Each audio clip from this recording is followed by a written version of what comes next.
And this was done by the first director of Cranbrook. Mr. Sepshi was a wonderful, outstanding person. That's how I got to Cranbrook.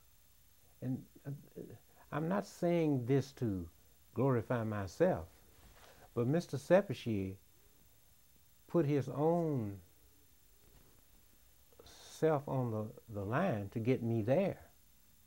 He met with the student body when the whole place was asleep to see if they would have any objections to a person of another color, especially a Negro, coming there to study with them at a time when they only had 50 students in residence at a time.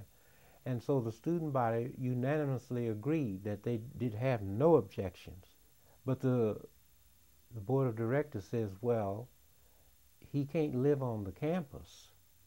We'll have to use him as an experiment. And he can let him come during the during the summer term, which was only 5 weeks. So I had to live in Pontiac, Michigan, which was 5 miles straight up Woodward from Detroit. So one of the students, Dick Gregg from Flint, Michigan, he smuggled me in his room one night. And Mr. Seppi summoned me, put a little note in my pigeonhole in the office, and told me to see him at about 1:30 after lunch. And I went and sat in, and he said, "Have a seat, son." He always called me son.